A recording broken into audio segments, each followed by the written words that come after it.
Morning बच्चों, आज मैं आप क्लास 4th में आपको व्याकरण के पार्ट 2 वर्ण और शब्द का रिवीजन कराऊंगी। तो इसे रिवीजन कराने से पहले थोड़ी सी हम इसकी परिभाषाएं जान लेंगे। वर्ण क्या होते हैं? तो देखिए, ध्वनियों को लिखने के लिए जो चिन्ह निश्चित किए जाते हैं उन चिन्हों को हम वर्ण कहते हैं। ठीक है ना। भाषा की यानी सबसे छोटी इकाई वर्ण कहलाती है, जैसे क ख ग घ। वर्णमाला क्या होती है? किसी भी भाषा के सभी वर्णों के समूह को वर्णमाला कहते हैं। यानी जब हम उनको लगातार लिखते हैं तरीके से, क्रमबद्ध तरीके से, तो हम उसको वर्णमाला कहते हैं। जैसे पूरे अ से लेकर ज्ञ तक जब आप लगातार उनको लाइन से लिखेंगे तो फिर वो आपकी वर्णमाला कहलाएगी। वर्ण के दो भेद होते हैं, नंबर 1 स्वर और नंबर 2 व्यंजन। ठीक है ना।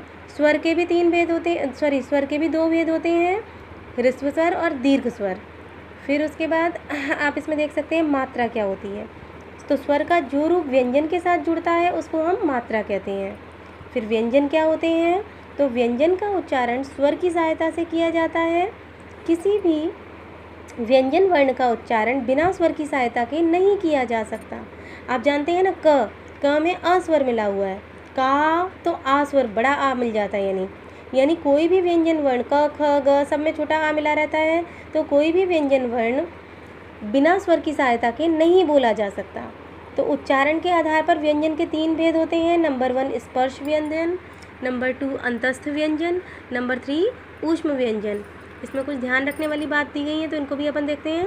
तो देखिए, शब्दों को शुद्ध रूप से लिखने की पद्धति को वर्तनी कहते हैं। उच्चारण की अशुद्धि से वर्तनी भी अशुद्ध हो जाती है। यानी अगर हम गलत पढ़ते हैं तो गलत ही लिखेंगे।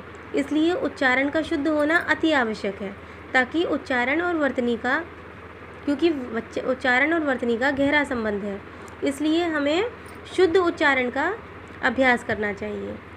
फिर इसके अलावा कुछ अतिरिक्त व्यंजन होते हैं। तो देखिए, आप इसमें देख सकते हैं ड़ ड़, ये सब ये अतिरिक्त व्यंजन है, ये दोनों।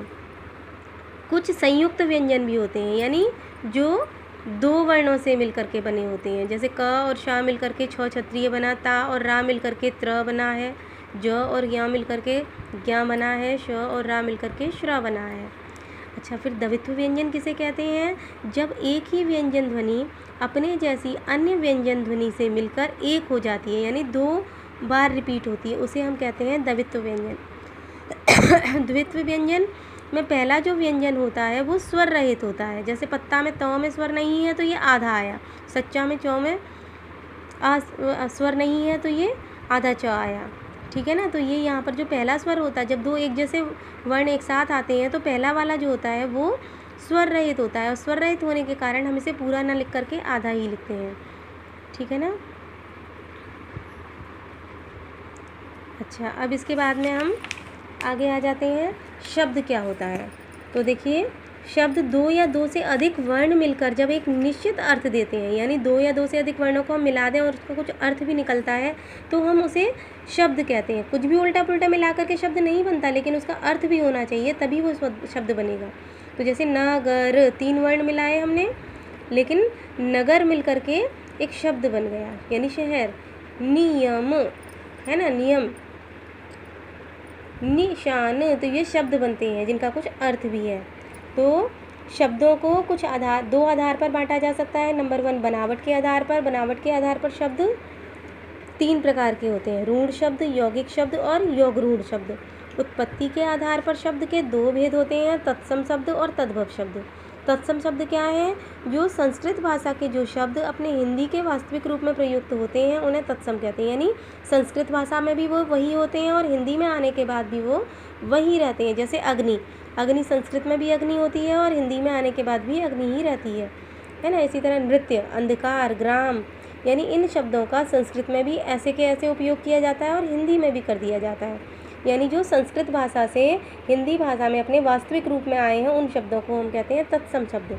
तद्भव शब्द क्या होते हैं? वो संस्कृत भाषा के शब्दों के बदले हुए रूप जो होते हैं वो तद्भव शब्द कहलाते हैं। बदले हुए रूप जैसे अग्नि, अग्नि को हिंदी में हम कह देते हैं आग। नृत्य को क्या कह देते हैं? नींद। अंधकार को अंधेरा, ग्राम को गांव। समझ में आ गया होगा। तो फिर उसके बाद अपन आ जाते हैं इधर, वाक्य क्या होता है। 2 या 2 से अधिक सार्थक शब्दों के समूह को वाक्य कहते हैं जिसका कुछ अर्थ भी स्पष्ट हो। यानी जब दो या दो से ज़्यादा, हमने अभी पढ़ा था, दो या दो से अधिक सार्थक वर्णों के समूह को हम शब्द कहते हैं। अब वाक्य किसे कहते हैं? तो दो या दो से अधिक सार्थक शब्दों के समूह को हम वाक्य कहते हैं। यानी दो या दो से ज़्यादा शब्दों को जब हम मिलाएंगे और उनका कोई अर्थ निकलेगा तभी वो वाक्य बनेगा। जैसे मोर नाच रहा है, पारुल दूध पी रही है, तो यहाँ पर कुछ ना कुछ अर्थ निकल रहा है, इसलिए ये वाक्य है। ठीक है ना। अब आगे आ जाइए, वाक्य के अंग। वाक्य के दो अंग होते हैं। नंबर 1 उद्देश्य। तो उद्देश्य क्या होता है? वाक्य में जिसके संबंध में कुछ कहा जाता है उसे हम उद्देश्य कहते हैं। और विधेय क्या होता है? उद्देश्य के संबंध में जो कुछ कहा जाता है उसे हम विधेय कहते हैं। तो देख सकते हैं आप, मोहन कोई काम नहीं करता है, पूरा वाक्य है ये। लेकिन महेश कोई काम नहीं करता है, पूरा वाक्य है ये। लेकिन इसमें कौन काम नहीं करता है? तो महेश। किसके संबंध में कहा जा रहा है? तो महेश के संबंध में कहा जा रहा है। तो यानी महेश क्या हो गया? उद्देश्य हो गया।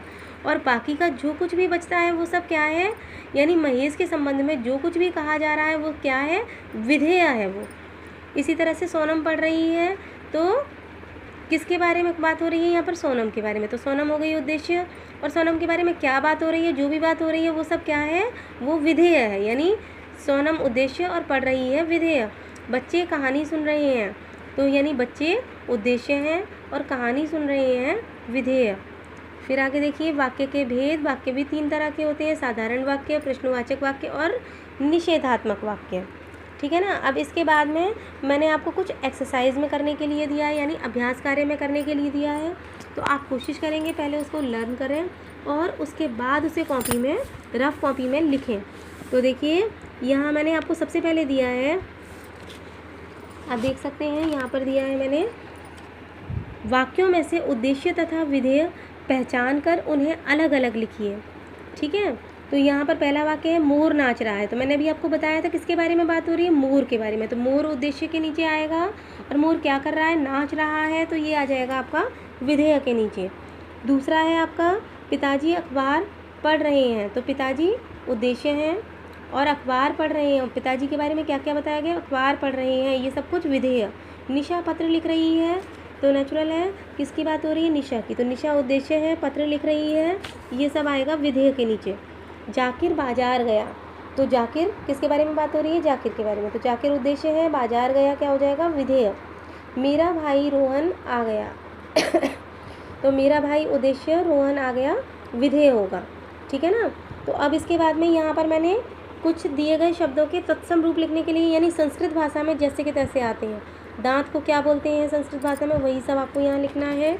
आँख को क्या बोलते हैं? कान को क्या बोलते हैं? नाक को क्या बोलते हैं? आपको संस्कृत रूप लिखना है यहाँ पर, जो संस्कृत और हिंदी दोनों में एज इट इज़ रहता है। अब आगे देखिए, तीसरा क्वेश्चन है आपका, दिए गए शब्दों के तद्भव रूप।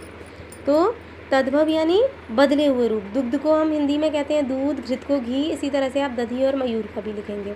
फिर चौथा प्रश्न आपको दिया है, सही विकल्प पर राइट का चिन्ह लगाओ।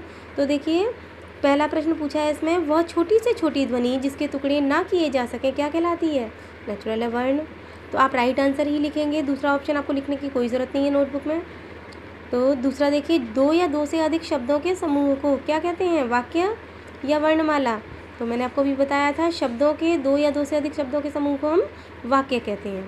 आई होप समझ में आ गया होगा। इसे आप रफ कॉपी में करके मुझे सेंड करेंगे। Thank you.